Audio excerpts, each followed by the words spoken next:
ബാലഗോകുലത്തിലേക്ക് വന്ന എല്ലാ വിശിഷ്ട വ്യക്തികളെയും സ്വാഗതം ചെയ്യുന്നു. പ്രത്യേകിച്ച് ശ്രീ രാജേഷ് ചേട്ടനെയും. നന്ദി.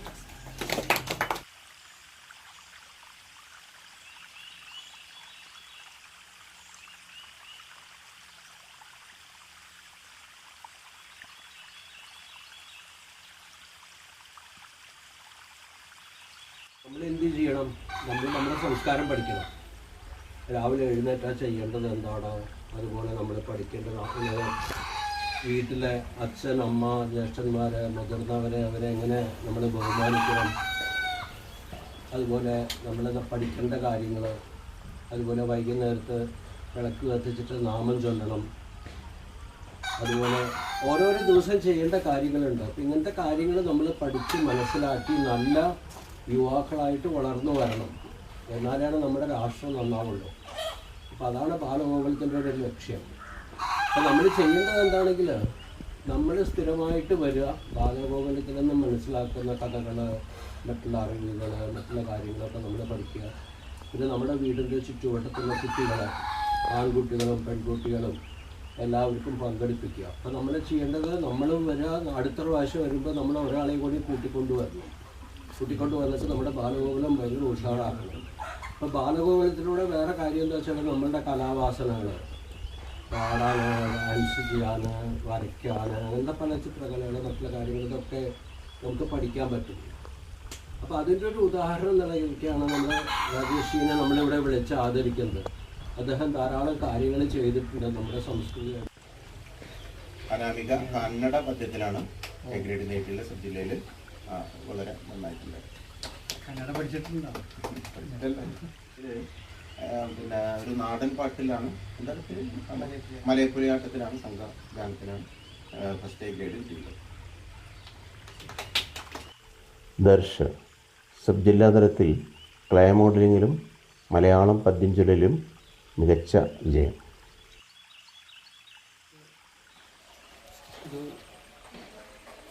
ദൈവികമായിട്ടുള്ള ഒരു കല ലഭിച്ചിട്ടുള്ള രാജേഷ്, അതുപോലെ തന്നെയാണ് ഒട്ടും അപ്രധാനമല്ലാത്ത ഒരു വ്യക്തി തന്നെയാണ് ദേവ്. എല്ലാവർക്കും നമസ്കാരം. ബാലഗോകുലം കുട്ടികളെ എല്ലാവർക്കും നമസ്കാരം. ഇന്ന് നമ്മൾ ഇവിടെ സംഘടിപ്പിച്ചിട്ടുള്ള എല്ലാ വ്യക്തികളും വായിക്കേണ്ട ഒരു പുസ്തകമാണ്. അതിൽ പറയുന്നത് എന്താ വെച്ചാൽ ഒരു ബംഗാളി ബാബ ഒരു കുട്ടിയെ ദത്തെടുക്കുകയാണ്. അദ്ദേഹത്തിൻ്റെ പേര് സ്വാമി രാമ എന്നുള്ളതാണ്. അപ്പോൾ അദ്ദേഹത്തിന് ദത്തെടുക്കുന്ന എന്താ ഹിമാലയത്തിലേക്ക് നിർമ്മിച്ച വ്യക്തിയാണ് രാജേഷ്.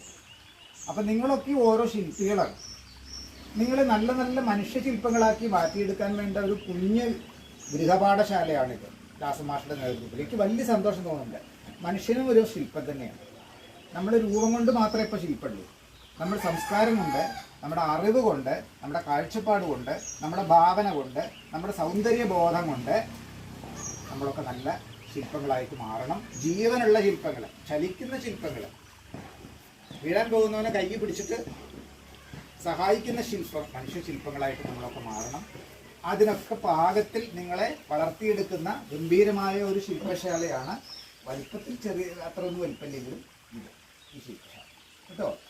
അപ്പോൾ രാജേഷ് ഏട്ടൻ അങ്ങനെയുള്ള ഒരാൾ, നിങ്ങളെ പോലെ തന്നെ നമ്മുടെ നാട്ടിൽ ഒരു കുട്ടിയായി ജനിച്ചു വളർന്ന, സ്കൂളിൽ പോയി നല്ല ബുദ്ധിമുട്ടിലാണ് അദ്ദേഹം സ്കൂളിലൊക്കെ പഠിക്കുന്ന കാലത്ത് കേട്ടോ. ഇടാനൊരു കുപ്പായം പോലും ഇല്ലാത്തൊരു കുട്ടിക്കാലത്തെക്കുറിച്ച് 2 ദിവസം മുമ്പാണ് രാജേഷ് ഏട്ടൻ എന്നോട് പറഞ്ഞത്. അപ്പോൾ അങ്ങനെ ബുദ്ധിമുട്ടി സാധാരണ കാലിളകിയ ബെഞ്ചിലിരുന്ന് പഠിച്ച്, അന്ന് വിശദമായിട്ട് ഇന്നത്തെ പോലെ പഠിക്കാനുള്ള സൗകര്യങ്ങളൊന്നുമില്ല എങ്കിലും അദ്ദേഹം ജീവിതം പഠിച്ചു. എന്താ പഠിച്ചത്? ജീവിതം പഠിച്ചു. പഠിക്കേണ്ടത് ജീവിതമാണ്. ആ ജീവിതത്തെ എങ്ങനെ ശില്പപ്പെടുത്തണം. ഏതൊരു പാറക്കല്ലിലും ഒരു ശില്പമുണ്ട്, ഏതൊരു മരത്തിലും ഒരു ശില്പമുണ്ട്, ഏതൊരു മനുഷ്യനിലും ഒരു ശില്പമുണ്ട്. ഇതൊക്കെ ഇങ്ങനെ കണ്ടെത്തുക എന്നുള്ളത്. രാജേഷ് ഏട്ടൻ വെട്ടുകല്ലിലും ചെങ്കല്ലിലും കരിങ്കല്ലിലും ഒക്കെയുള്ള ശില്പങ്ങൾ കണ്ടെത്തി അത് ആ ശില്പത്തെ പുറത്തെടുക്കുന്ന ആളാണ്. മാജിക്കാണ് അത് ശരിക്കും. എന്താണ് ഒരു മാജിക്? നമ്മൾ അവിടെ പോയാൽ അറിയാൻ പറ്റും. നമ്മൾ ചതുരത്തിൽ മെഷീൻ ഒരു കല്ല് വെട്ടി തരും അല്ലേ? മെഷീനുകളല്ലേ ഇപ്പം കല്ലൊക്കെ വെട്ടണം? പണ്ട് മനുഷ്യരെ വെട്ടിയിരുന്നത്. അപ്പോൾ മെഷീൻ വെട്ടിയ ഒരു ചതുര കല്ല് എങ്ങനെയാണ് ശില്പമാക്കുക എന്നുള്ളത് നിങ്ങൾക്കറിയോ? അറിയില്ല. അതിനവിടെ ഒന്ന് പോയി നോക്കണം, അല്ലെങ്കിൽ രാജേഷേട്ടൻ അത് ഉണ്ടാക്കുന്നിടത്ത് പോയി വെക്കാനും മതി. അപ്പോൾ ആ വിധത്തിൽ ഇപ്പോൾ അധികം പ്രായമൊന്നുമില്ല രാജേഷേട്ടൻ, 40 വയസ്സൊക്കെ ആയിരുന്നു. ഇവരൊക്കെ അച്ഛൻ്റെയൊക്കെ അങ്ങനെ അച്ഛന്മാരുടെയൊക്കെ പ്രായമായിരിക്കും. അപ്പോൾ രാജേഷേട്ടൻ ഈ 40 വയസ്സിൻ്റെ ഉള്ളിൽ 50ഓളം ക്ഷേത്രങ്ങൾ തകർന്ന് പണ്ടെങ്ങോ പല കാരണത്താൽ പണ്ട് ക്ഷേത്രങ്ങളൊക്കെ തകർക്കപ്പെട്ടിട്ടുണ്ട് നമ്മുടെ കാലത്ത്. ടിപ്പു സുൽത്താൻ ഒക്കെ നിങ്ങൾ കേട്ടിട്ടുണ്ടാവും അല്ലേ? ടിപ്പു സുൽത്താൻ പടയോട്ടം നടത്തി നമ്മുടെ നാട്ടിൽ. വലിയ അധികാരിയായിരുന്നു, ഭയങ്കര ശക്തനായിരുന്നു. കുതിരപ്പടയാളികളും മറ്റൊക്കെ ആയിട്ട് സഞ്ചരിക്കുമ്പോൾ വെറുതെ അമ്പലങ്ങളൊക്കെ ഒരു രസത്തിന് തല്ലി തകർത്ത് പൊടിച്ചിട്ടുണ്ടായിരുന്നു. അങ്ങനെ തകർന്നതും കാലപ്പഴക്കത്താൽ തകർന്നതും പല കാരണങ്ങളാൽ തകർന്നതുമായിട്ടുള്ള പല ക്ഷേത്രങ്ങളും ആളുകളുടെയൊക്കെ നാട്ടുകാരുടെയൊക്കെ ഉത്സാഹത്തിൽ വീണ്ടും നിർമ്മിച്ചപ്പോൾ അതിൻ്റെ ശില്പവേല പ്രധാനമായിട്ടും നിർവഹിച്ച ആളാണ് ഈ രാജേഷേട്ടൻ. അഞ്ചുമൂലയാണ് അദ്ദേഹത്തിൻ്റെ വീട്. അപ്പോൾ അദ്ദേഹത്തിന് ഇനിയും ഇങ്ങനെ മേൽക്കുമേൽ വലിയ വലിയ നിർമ്മിതികളൊക്കെ സാധിക്കട്ടെ. രാജേഷിനോട് എനിക്കൊക്കെ ഒരു അഭ്യർത്ഥന എന്താ വെച്ചാൽ, നമ്മുടെ ഭാവന, ആ ഭാവന വളരെ ഈശ്വരൻ കനിഞ്ഞ് നൽകിയിട്ടുള്ള ഭാവനയുണ്ട്. അപ്പോൾ ഒരു ദിവസം ബസ്സിൽ യാത്ര ചെയ്യുമ്പോൾ തൊട്ടടുത്ത് ഒരു ചെറുപ്പക്കാരനെ ഇരിക്കില്ല. കണ്ടിട്ട് ഒരു പൂജാരിയെ മട്ടൊക്കെ ഉണ്ട്, അങ്ങനെ കിട്ടങ്ങനെ എന്തോ എനിക്കൊരു പൂജാരിയാണെന്ന് തോന്നി. ഞാൻ പരിചയപ്പെട്ടു. അപ്പോൾ പിന്നെ എന്താ പണി പൂജാരിയുടെ ജോലി തന്നെയാണ്, അദ്ദേഹം പൂജാരി തന്നെയാണ്. അപ്പോൾ ഏതൊരു ശിവൻ്റെ കോവിലാണ് ആ പൂജ. അപ്പോൾ ഞാൻ വെറുതെ ഇങ്ങനെ ചോദിച്ചു, ഇങ്ങനെ ഈ കോവിലിൽ ഇരുന്ന് ശിവനെ പൂജിക്കുമ്പോൾ എന്തൊക്കെ സങ്കല്പിക്കാറുള്ളത് എന്ന് ചോദിച്ചു. അങ്ങനെ മന്ത്രങ്ങളൊക്കെ ചൊല്ലി പൂജിക്കും. ഞാൻ പറഞ്ഞു മന്ത്രങ്ങൾ വളരെ പ്രധാനമാണ്, പക്ഷെ ആ മന്ത്രത്തിന് അർത്ഥം വരണമെങ്കിൽ സങ്കല്പം വേണം, ഭാവന വേണം.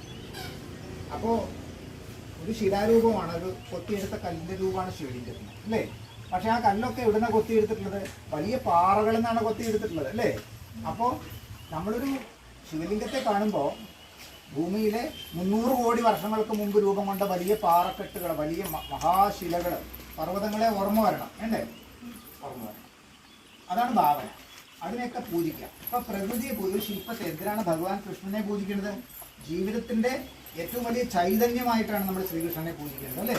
ഏറ്റവും വലിയ സന്തോഷമായിട്ട്, ഏറ്റവും വലിയ ആനന്ദമായിട്ട്, ഈ ഭൂമിയിലെ സകല സൗന്ദര്യത്തിൻ്റെയും സത്തയാണ് ശ്രീകൃഷ്ണൻ എന്നാണ് നമ്മൾ മനസ്സിലാക്കുന്നത് അല്ലേ?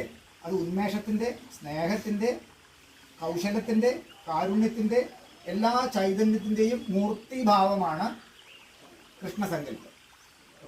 നിങ്ങൾ കൃഷ്ണനെ തൊട്ടിങ്ങനെ മനസ്സിലാക്കിയാലേ അത് അവരോട് പറയും ചില കാര്യങ്ങൾ കേട്ടോ. അത് മലയാളത്തിൽ ഇംഗ്ലീഷിലൊന്നും ആവില്ല, വേറൊരു ഭാഷയുണ്ട്. അതിനതിങ്ങനെ സൂക്ഷിച്ച് മനസ്സിലാക്കുക. അപ്പോൾ ഇതൊക്കെ നമുക്ക് സാധിക്കണം. അപ്പോൾ ഈ ഭാവന വളരെ പ്രധാനമാണ്. ഒരു പൂവ് കാണുമ്പോൾ, ഒരു ജലാശയത്തെ കാണുമ്പോൾ അല്ലേ, ഒരു കിണ്ടിയിലെ തീർത്ഥം, ഇങ്ങനെ ആ കിണ്ടിയിലെ തീർത്ഥത്തിൽ നിന്ന് നമ്മുടെ ഭാവന എവിടേക്ക് പോകണം? മഴയിലേക്ക് പോകണം, ഗംഗാ പ്രവാഹത്തിലേക്ക് പോകണം, ഭൂമിയിലെ നദിയിൽ വലിയ നീരൊഴുക്കുകളിലേക്ക് പോകണം. അപ്പോൾ ഒരു തീർത്ഥത്തിൻ്റെ തുള്ളിയിൽ നിന്ന് നമ്മുടെ മനസ്സ് സമുദ്രത്തിലേക്ക് വളരുമ്പോഴാണ് നമ്മുടെ ഭാവന വളരുന്നത്. ഈ ഭാവനയിലൂടെയാണ് നമ്മുടെയൊക്കെ മാനസികമായ വളർച്ച ഉണ്ടാകുന്നത്. അപ്പോൾ അങ്ങനെ മാനസികമായിട്ടും ശാരീരികമായിട്ടും ഒക്കെ നല്ല ആരോഗ്യമുള്ള, സന്തോഷമുള്ള, സ്നേഹമുള്ള, സഹാനുഭൂതിയുള്ള മിടുക്കന്മാരായ കുട്ടികളായിട്ട് നിങ്ങൾ വളർന്നു വരണം. അതിനുള്ള ഒരു ഗൃഹപാഠശാലയാണ് ഈ ചിറങ്കര മഹാദേവൻ്റെ പേരിലുള്ള ഈ ഗോകുലം. അവിടെ വെച്ചിട്ട് നമുക്ക് ഇതുപോലെ ഒരു നമ്മുടെ നാട്ടുകാരനായ വളരെ വിനയവാനും സരള ജീവിതം നയിക്കുന്നവനുമായ എന്നാൽ മഹത്തായ കഴിവുകളുള്ള ഒരു വ്യക്തിയെ നമ്മൾ അനുമോദിക്കുന്നു, ആദരിക്കുന്നു എന്നുള്ളത് വളരെ പ്രധാനപ്പെട്ട ഒരു ചടങ്ങാണ്. നിങ്ങൾ ഒരു കാലത്തും നിങ്ങൾ മറക്കാത്ത ഒരു സമയമായിട്ട് ഇത് മാറട്ടെ. എന്തായാലും ഇതുപോലെ രാസമാഷ ഇങ്ങനൊരു ചെറിയ ചടങ്ങാണെങ്കിലും അത് വളരെ അർത്ഥമുള്ള വലിയൊരു ചടങ്ങാണ്. രാജേഷിന് നാളെ കിട്ടാനിരിക്കുന്ന വലിയ ആദരങ്ങൾക്ക് അദ്ദേഹം വലിയ ആദരങ്ങൾ അർഹിക്കുന്നുണ്ട്. ഈ സമൂഹത്തിന്റെ മുഴുവൻ ശ്രദ്ധ അർഹിക്കുന്നുണ്ട് അല്ലേ? കാരണം അദ്ദേഹം ഒരു ശില്പിയാണ്. നമ്മുടെ ശില്പി രാജേഷ്, എല്ലാവർക്കും നമസ്കാരം. അതുപോലെ ഈ ചിറങ്കര ബാലഗോകുലത്തിൻ്റെ ആദ്യം തന്നെ ഇങ്ങനൊരു മനോഹരമായിട്ടുള്ളൊരു ചടങ്ങ് കുറേ ചടങ്ങുകളൊക്കെ പങ്കെടുക്കാറുണ്ട്. അങ്ങനെ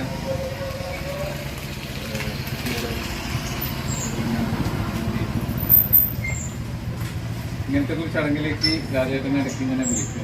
അത് ഭയങ്കര ഇഷ്ടമാണ് എനിക്കിങ്ങനെ അതിൻ്റെ വിളി എത്തുമ്പോൾ അതൊരു മോശമില്ലാത്തൊരു ചടങ്ങായിരിക്കും എന്നറിയാം. ഞാൻ ആ ചടങ്ങിന് ഉദ്ദേശം അങ്ങനെ ആളുകളുടെ പകിട്ടോ അല്ലെങ്കിൽ വേദിയുടെ പകിട്ടോ അല്ലാതെ ഞാൻ ഉദ്ദേശിക്കുന്നത്.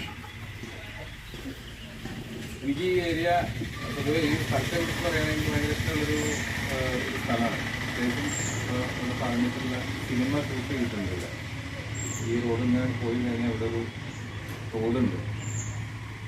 ആ തോട്ടിൽ കുറച്ച് സീനുകൾ ഈ സിനിമ ഷൂട്ട് ചെയ്തിട്ടുണ്ട്. യാദൃശ്ചികമായിട്ട് ഇങ്ങനെ വന്ന് അപ്പം ഇങ്ങനെ കണ്ടെത്തിയതാണ്. അപ്പം അതുകൊണ്ട് ഈ സ്ഥലത്തിനെ കുറിച്ച് പറയുമ്പോൾ തന്നെ എനിക്ക് ഭയങ്കര സന്തോഷമാണ്. കാരണം ഈ ഏരിയയിലൊക്കെ അതുപോലെ ഇവിടെ ഒരു മന ഷൂട്ട് ചെയ്തിട്ടുണ്ട് പള്ളിപ്പുറം ആ സിനിമയെ കുറിച്ച് പറയുന്നത്. അപ്പം അതുകൊണ്ട് ഈ സ്ഥലം എനിക്ക് ഭയങ്കര ഇഷ്ടമാണ്. രാജേട്ടൻ പറഞ്ഞ പോലെ ഒരു ശില്പി എന്ന് പറഞ്ഞു കഴിഞ്ഞാൽ സിനിമ പോലെ തന്നെ സിനിമയും ഒരു ശില്പം ഉണ്ടാക്കുന്ന പോലെ തന്നെയാണ് സിനിമയും ഉണ്ടാക്കുക. അതുപോലെ തന്നെ ഈ വാസ്തുക്കൾ നമുക്കറിയാം. ഈ നമ്മുടെ പ്രത്യേകിച്ചും നമ്മുടെ കേരളത്തിൽ അല്ലെങ്കിൽ നമ്മുടെ ഭാരതത്തിൽ ഈ വാസ്തു ശില്പകലയ്ക്ക് വലിയ പൗരാണികമായിട്ട് തന്നെ അതിന് വലിയൊരു അടിത്തറ ഉള്ളൊരു വേറെ എവിടെയും പോവാൻ പോയാൽ കാണാൻ പറ്റാത്ത വലിയ ബൃഹത്തായിട്ടുള്ളൊരു വാസ്തുകല നമുക്കുണ്ട്. കുട്ടികൾക്ക് കണ്ടാൽ ചില ക്ഷേത്രങ്ങളിലൊക്കെ പോകുമ്പോൾ കണ്ടാൽ അറിയാം. അതുപോലെ ചില വീടുകളൊക്കെ പഴയ ചില വീടുകളിലൊക്കെ നമുക്കത് കാണാൻ പറ്റും. അതിൻ്റെ ഒരു കൺസ്ട്രക്ഷനും അത് കല്ലാണെങ്കിലും മരത്തിലാണെങ്കിലും രണ്ടും ഇതേപോലെ വളരെ ആധുനികം ആയിട്ടുള്ള ടെക്നോളജിയെ നമുക്ക് തോൽപ്പിക്കുന്ന രീതിയിലുള്ള ശില്പകലകൾ നമുക്ക് കാണാൻ കഴിയും. അത് വീടുകളിലാണെങ്കിലും എസ്പെഷ്യലി അമ്പലങ്ങളിൽ അത് കാണാൻ കഴിയും. അതൊക്കെ കാണുന്ന സമയത്ത് നമ്മൾ ആലോചിക്കുന്നത് എങ്ങനെയാണ് ഇത് നിർമ്മിക്കപ്പെടുന്നത് എന്നുള്ളതാണ്. നമുക്ക് ചിന്തിക്കാൻ പറ്റില്ല, ഇപ്പോഴും ചിന്തിക്കാൻ പറ്റില്ല. ഇത്രയൊക്കെ ടെക്നോളജി വന്നിട്ട് പോലും എങ്ങനെയാണ് അതൊക്കെ ആ ഒരു കാലഘട്ടത്തിൽ എങ്ങനെയാണ് ഈ ശില്പികൾ അത് തയ്യാറാക്കിയത്. ഇന്ന് കുറേയൊക്കെ ചെയ്യാൻ നമുക്ക് ഈ പറയുന്ന പോലെ മെഷീനറീസ് ഒക്കെ ഉണ്ട്. ഇപ്പോൾ കല്ലിലാണെങ്കിലും മരത്തിലാണെങ്കിലും ഒക്കെ ചെയ്യുന്ന കുറേ കൂടി ജോലി എളുപ്പമാണ്. പക്ഷെ അന്നത്തെ കാലത്ത് ഒറ്റക്കല്ലിൽ തീർത്തിട്ടുള്ള ക്ഷേത്രങ്ങളുണ്ട്, ഒറ്റക്കല്ലിൽ തീർത്തിട്ടുള്ള വലിയ ബിംബങ്ങളുണ്ട്. അപ്പോൾ അത്തരം ഒരു പാരമ്പര്യം നമുക്ക് ഇതിനിടയിലൊക്കെ ആയിട്ട് കുറച്ച് നമുക്കതിങ്ങനെ നഷ്ടപ്പെട്ടു. അതിൻ്റെ വാല്യൂ അറിയാനായിട്ടാണ് എനിക്ക് തോന്നുന്നത്. കാരണം പ്രത്യേകിച്ചും ഒരുപാട് വീടുകൾ അങ്ങനെ നഷ്ടപ്പെട്ടു പോയിട്ടുണ്ട്. ഞാനിതിൻ്റെ എനിക്ക് ഇതിനോട് വലിയ ടേസ്റ്റുള്ള ഒരാളാണ്. എവിടെ ഒരു പഴയ ഒരു സാധനം കണ്ടാലും ഞാൻ അതിനെ കാണാൻ എനിക്ക് ഭയങ്കര ഇഷ്ടമാണ്. അത്തരം വീടുകൾ സന്ദർശിക്കുകയും ഇന്നലെയും കൂടി ഞാനൊരു മനയിൽ പോയപ്പോൾ ഇങ്ങനെ ഒരു വീട് കണ്ടു. അപ്പോൾ അവിടെ ഒരു മനം കണ്ടിട്ട് പോയിട്ടാണ്. അപ്പോൾ അവര് താമസിച്ചിരുന്നൊരു പഴയ തറവാട് അവിടെ ഇങ്ങനെ ഒരു ഇതായി നിൽക്കുന്നുണ്ട്, താമസിക്കാതെ ഇങ്ങനെ നിൽക്കുന്നുണ്ട്.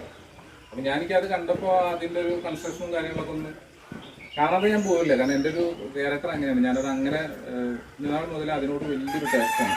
പഴയതിനോടും അല്ലെങ്കിൽ നമ്മളെ പഴയ പാരമ്പര്യം അല്ലെങ്കിൽ അങ്ങനെ പൈതൃകമൊക്കെ നമുക്ക് ഇങ്ങനെ വീക്ഷിക്കുകയും അതിൻ്റെ കാര്യങ്ങളെപ്പറ്റി ചിന്തിക്കുകയും അത് നമുക്ക് അങ്ങനെ കാണണമെന്ന് ആഗ്രഹിക്കുകയൊക്കെ ചെയ്യുന്നതാണ്. അതിന് പിന്നിലുള്ള കഥകളെ കുറിച്ചിട്ടും അല്ലെങ്കിൽ എന്തായിരിക്കും അത് നിർമ്മിക്കപ്പെട്ടിരുന്ന ആ ഒരു കാലഘട്ടത്തിൽ അവർ എടുത്ത എഫേർട്ടുകളും ആ ഒരു കലാകാരന്മാരെയും അല്ലെങ്കിൽ ആ ശില്പികളെയൊക്കെ നമ്മൾ വളരെയധികം ബഹുമാനിക്കേണ്ടതാണ്. അപ്പോൾ എനിക്ക് തോന്നുന്നു ഇപ്പോൾ രാജേഷിനെ സംബന്ധിച്ചിടത്തോളം അത്തരം നമുക്കൊരു വലിയ ശില്പികളുടെ അല്ലെങ്കിൽ കലാകാരന്മാരുടെ ഒരു പാരമ്പര്യത്തിൻ്റെ പിന്മുറക്കാരനായിട്ട് ഈ കാലഘട്ടത്തിൽ നിൽക്കുക എന്ന് പറയുന്നത് വലിയ കാര്യമാണെന്ന് എനിക്ക് തോന്നിയിട്ടുണ്ട്. കാരണം പ്രത്യേകിച്ചും ഇത്തരം ഈ പരമ്പരാഗത തൊഴിൽ മേഖലയിലേക്ക് ആളുകൾ പുതിയ തലമുറ വരാത്ത ഒരു വലിയ വിഷയം നമുക്കുണ്ടെന്നുള്ളതാണ്. ആ ഒരു കാലഘട്ടത്തിലും ഇത്തരം കലാകാരന്മാരെ അല്ലെങ്കിൽ ശില്പികളെ വളരെ വാല്യുബിളായിട്ട് നമ്മൾ കാണേണ്ടതാണ്. കാരണം പലവരും എല്ലാ മേഖലയിലേക്കും പല മേഖലയിലേക്കും പോവുകയും പരമ്പരാഗത തൊഴിലുകൾ ഉപേക്ഷിക്കുകയൊക്കെ ചെയ്യുന്ന ഒരു കാലഘട്ടത്തിൽ രാജേഷിനെ പോലുള്ള ആളുകൾ വളരെയധികം പ്രാധാന്യം അറിയിക്കുന്നുണ്ട്. അത്തരം ശില്പികളുടെ ഒരു പരമ്പര നമുക്ക് ഇനിയും വേണ്ടതുണ്ട്. നമ്മൾ എത്രയൊക്കെ വേണ്ട എന്ന് പറഞ്ഞാലും അതൊക്കെ റിജക്റ്റ് ചെയ്താൽ പോലും ഇതൊക്കെ നമുക്ക് നിലനിൽക്കേണ്ടതാണ്. കാരണം ഇത്തരം ക്ഷേത്രങ്ങളുടെയൊക്കെ പണികളൊക്കെ പല സ്ഥലങ്ങളും കൽക്കൂട് മാത്രമായിരുന്നു നിന്നൊരു കാര്യം ഉണ്ടായിരുന്നു.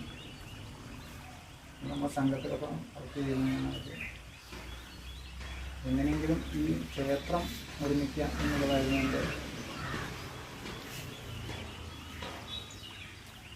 എൻ്റെ ഈ 22ാമത്തെ വയസ്സ് 21 വയസ്സിലാണ് ഞാൻ മത്സ്യമാംസം പൂർണ്ണമായിട്ട് ഒഴിവാക്കിയത്. ഇതുകൊണ്ടൊന്നുമല്ല, അന്ന് എനിക്ക് ചെറുകുടങ്ങാട് ഇരിക്കുന്ന മഹാദേവ ക്ഷേത്രം അത് നേരായി കാണണം. അത് കഴിഞ്ഞിട്ട് ഞാൻ എൻ്റെ കാര്യം നോക്കൂ എന്നുള്ളതായിരുന്നു എൻ്റെ ഒരു അതിനുവേണ്ടി ഞാൻ പ്രവർത്തിച്ചു. ചെറുതായിട്ടായിരുന്നു പ്രവർത്തനം.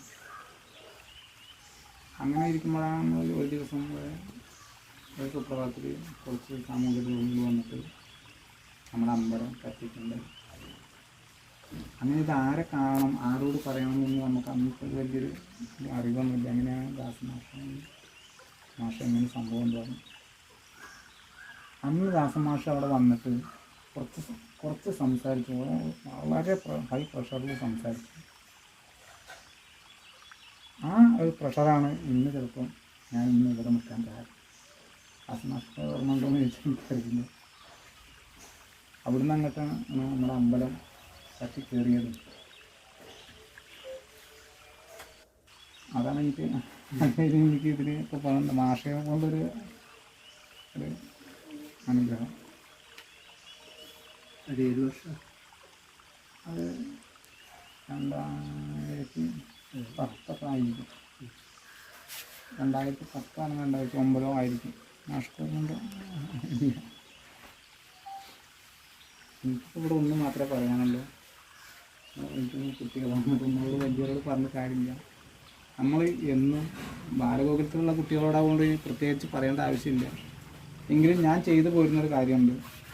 ഇന്നും ഞാൻ പണിക്ക് പോകുമ്പോൾ എൻ്റെ അമ്മേൻ്റെ കാല് തൊട്ട് വന്നിട്ട് അമ്മയ്ക്കൊരു ഉമ്മ കൊടുക്കും. പണി കഴിഞ്ഞ് ഞാൻ വരുമ്പോൾ ഞാൻ തിങ്കളാഴ്ച രാവിലെയാണ് ഞാൻ പണിക്ക് പോവുക. ആ സമയത്ത് അമ്മ ചിലപ്പം കിടന്നുറങ്ങാവും, ചിലപ്പോൾ അമ്മ കുളിക്കാൻ പോയിരിക്കാവും. അപ്പോൾ എവിടെ പോയാലും ഞാൻ പണിക്ക് പോകുന്ന സമയത്ത് അമ്മ വീട്ടിലുണ്ടെങ്കിൽ ഞാൻ അമ്മയ്ക്ക് ഉമ്മ കൊടുത്തിട്ടേ ഇന്നും ഞാൻ പുറത്തേക്ക് ഇറങ്ങാറുള്ളൂ. ഞാൻ പണി കഴിഞ്ഞ് വരുന്നത് ശനിയാഴ്ച വൈകുന്നേരത്താവും. ചിലപ്പം 11 മണിയാവും, ചിലപ്പം 12 മണിയാവും, ചിലപ്പം 9 മണിയാവും. എങ്കിലും വന്നാൽ അമ്മയുടെ റൂമിലേ ഞാൻ ആദ്യം കയറാറുള്ളൂ. അമ്മ ചിലപ്പോൾ ഉറങ്ങായിരിക്കും. അവിടെ ഞാൻ അമ്മയ്ക്ക് ഉമ്മ കൊടുത്തിട്ട് ഞാൻ എൻ്റെ റൂമിലേക്ക് പോകാറുള്ളൂ. ഈ ഒരു ശീലം നിങ്ങളും ചെയ്ത് കിട്ടാൻ ചിലപ്പോൾ ചെയ്യുന്നുണ്ടാവും. ബാലഗോകുലത്തിലാവുകൊണ്ട് ഇത് ചെയ്യുന്നുണ്ടാവും എന്ന് വിചാരിക്കും. അത് ചെയ്തു പോരാൻ ശ്രമിക്കുക. അമ്മയ്ക്കാണ് നമ്മുടെ എല്ലാ കഴിവും അറിയുള്ളൂ. നമ്മൾ ഏത് തരത്തിൽ ശില്പിയാവുമെന്നുള്ളത് അമ്മയ്ക്ക് നന്നായിട്ട് അറിയാം. നമ്മളെ പഠിപ്പിക്കുന്ന അധ്യാപകർക്ക് അറിയാം. ഇവർ രണ്ടാളും നമ്മൾ നല്ല സ്നേഹിക്കുക. അത് മാത്രമേ പറയാം. നമസ്കാരം.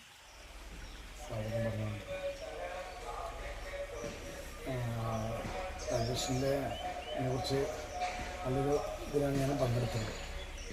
ഞാനും ഒരു കണക്ക് നോക്കി കഴിഞ്ഞാൽ രാജേഷിൻ്റെ ശിഷ്യന് ഞാനാണ്. സംഭവമുണ്ട്. രാജേഷിൻ്റെ ശിഷ്യനാവാനുള്ള കാരണം എന്ന്